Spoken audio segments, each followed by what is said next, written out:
Next speaker is Pietro Ragni of Antares, Rome, and I think he's the head of the Società per lo sviluppo dei sistemi organizzativi. But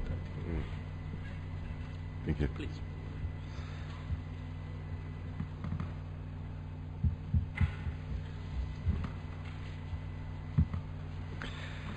Good afternoon.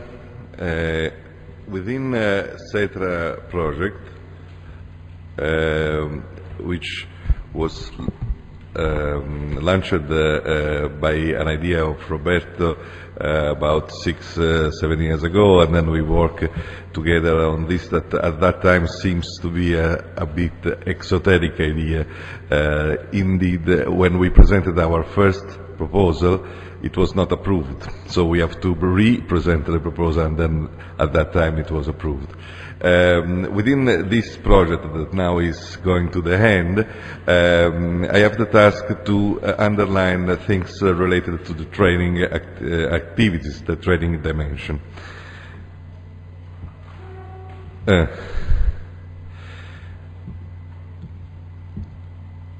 I can skip the partnership because Erke before me well presented it. As you see, we choose as landscape for our slides the sea, and to have some new complexity degree, I changed also the sea, so you can have a good look of Ionian Sea because it's my region and I am very proud of this. Which are the aims? The aims are to develop innovative methods, content and concrete support for decision makers, trainers and managers of vocational training area.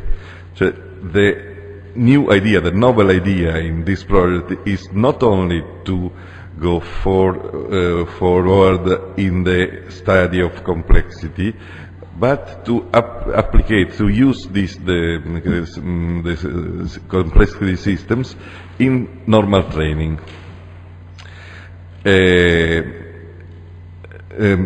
Thanks to the concept mediated by science of complex system, in order to better understand changes and improve innovative approach in training environment. Another aim is providing vocational trainers and potential users with theoretical and practical tools to plan innovative strategies and realize suitable training facilities in the perspective of promoting excellence, managing knowledge and reaching successful change adaptation. So this is, how can I say, a very big goal, a very high-level target, but we try to work on these three aims, this is the third, in order to create a product within Leonardo da Vinci program. And the third aim is to give the pervasiveness and speed of change. Managing it becomes a strategic key for any situation. CETRA is working on methodologies and contents useful to encourage an approach which refers to the complexity as a powerful tool to study the behaviors emerging out of the interaction of different agents. Okay, within this, our first work was to create a sort of list of possible general concepts, and from this long list, we clustered in 5 main topics, which are self-organization and emergent properties, description levels and hierarchies, evolution, coevolution, adaptation and acceptation, path dependency and chaotic dynamics, and complex networks. Some example: physical system, for example, self-organization, disordered system, phase and transition, chaos; artificial system, study of global properties, for instance, or system which learn and evolve; biological system, evolution, embryogenesis, and so on; social system, already quoted in the morning, traffic, public opinion, social networks. Some common basic assessment around which we build our work during these 2 years. Our target, as I said, are H&R managers and trainers, typically graduate or at a similar cultural level. So this is a fair choice for training. The second is that we understand that it's not useful to prepare and to present a complete course on complexity, but to prepare some parts which can be a part of a wider course, which can be added to normal course in, for instance, leadership or team building or other things like that.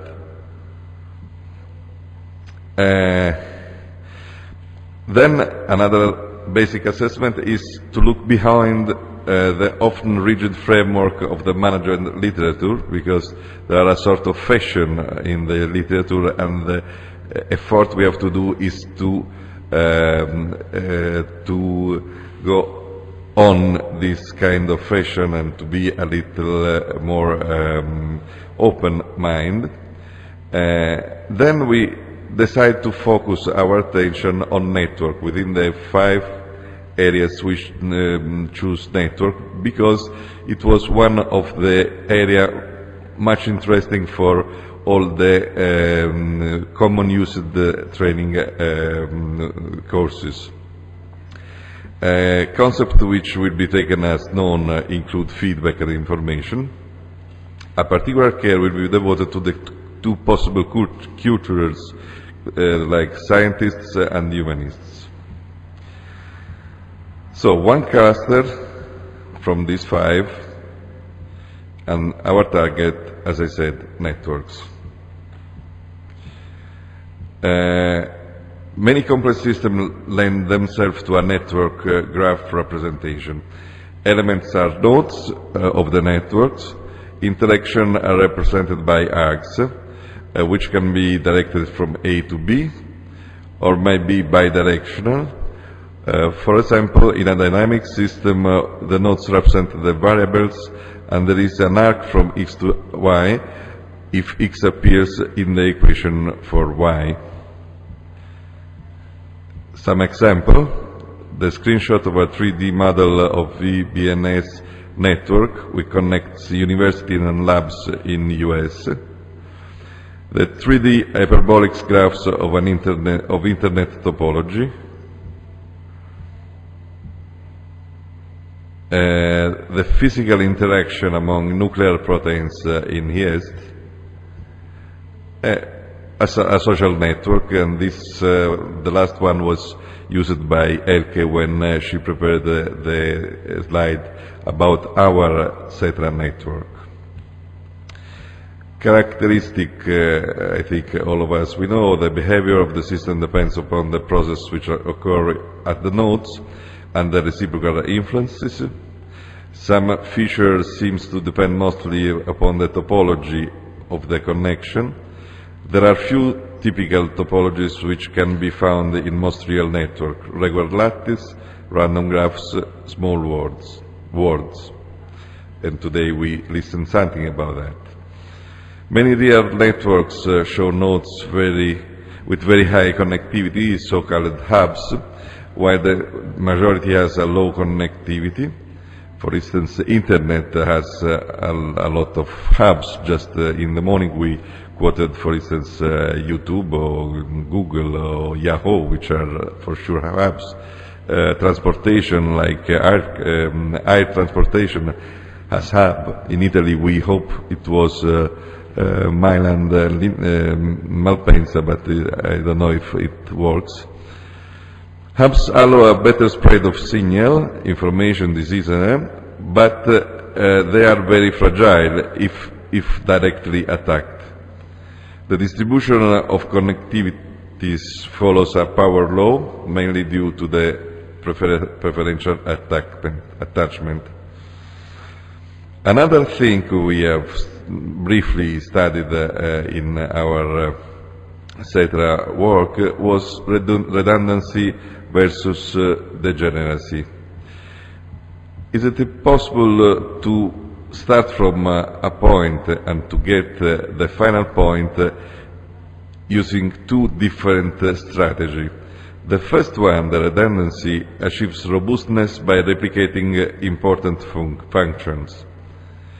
The degeneracy achieves robustness by performing important functions in different ways.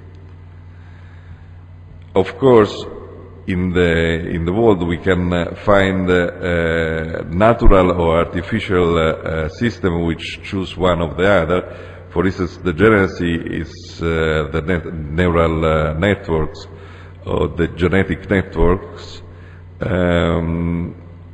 where when you need a very robust system, you use redundancy, like in space activity or in military activity or in quality control system.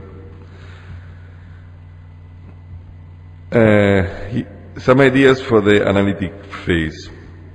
Complex self-organization system must be analyzed at multiple levels. Macro is rooted in micro, but once it has settled, the micro is no longer free to ignore it. Look at networks, look at the hubs. Use the network topology to achieve your goal. Redundancy or degeneracy, which way?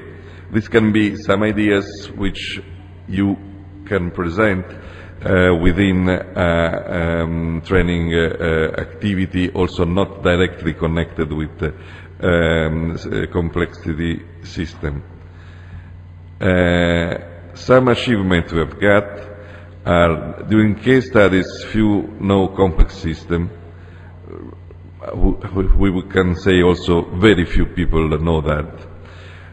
Suggested network analysis seems to be a real goal. The interviewed managers expressed a great interest to know something better, something more about complex system. A lot of training material, but nothing already organized on these topics. We found interesting things on the web, in the scientific papers, but nothing is really well organized. And then we understand that during the project, but also in the future, if we want to use this kind of material, we have to cope with curiosity and skepticism. Curiosity because it's a new thing, I think that is not very well known, and skepticism because it seems to be, as I said before, a little bit far from the common knowledge. So why we decide to design a module on networks? All human beings live and generate information embedded in many networks at different kinds. I quoted before physical networks, social, economic, and so on. The information spreads through network system. The structure of networks deeply influences the diffusion of information. And the diffusion of information deeply influences the dynamics of generating new information. So it's a sort of circular movement which led us from network to information and back. Then we decide something about the strategy, the training strategy. The training strategy for the course could be numerous and very different from each other. For instance, self-managing, active role, collaborative activities. The strategy we decide is to create a sort of basic course, should have an average duration of about 16 hours, so not very heavy, quite light course, and an advanced course which would be the double, 32 hours. We decide to organize the module structure in 7 units. The first flow are sequential, so starting from the first to the fourth, systems as networks, classical networks, new graph models, real networks, and then the 3 added, which are robust networks, networks and the spread of information, and social and economic networks. The final training unit constituted in 3 almost independent topics, so can be prepared as an addendum to the first 4. Evaluation, also in that case we have a multiple choice and we choose online test.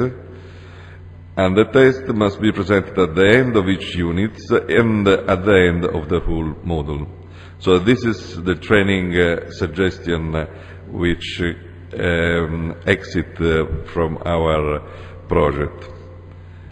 But we can also add, because of course during the project we have to do a simplification of the work and we choose this one topic. But for instance, a suggestion can be that for leadership you can choose these 5 or others characteristic within the system of complexity, and so the same in communication, in the organization, and in team building.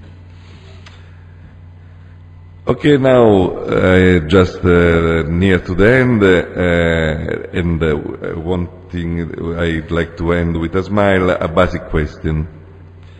Is it complex system a masculine or a feminine definition? So we have to cope also with gender devices. First hypothesis. The men's group decided that it should definitely be feminine because 1. No one but its creator understands its internal logic, if there is one. 2. Its native language is incomprehensible to everyone else. 3. Even the smallest mistakes are stored in long-term memory for possible later retrieval and subsequent chaos generation. And 4. As soon as you make a commitment to it, you find yourself spending half your time for it. Second hypothesis. The women's group concluded it should be masculine because 1. In order to do anything with it, you have to touch it in several positions. 2. It has a lot of data, but still is not able to think for itself. 3. It is supposed to help you solve problems, but half the time it is the problem. And 4. As soon as you commit to it, you realize that if you had waited a little longer, you could have gotten a better model. So which hypothesis do you prefer? I will not say which is my favorite, but what I can say, because is that I was not involved before in this kind of topics, and when I discovered that, I see that it is very interesting, and I hope to can use and to go further on these topics. Thank you.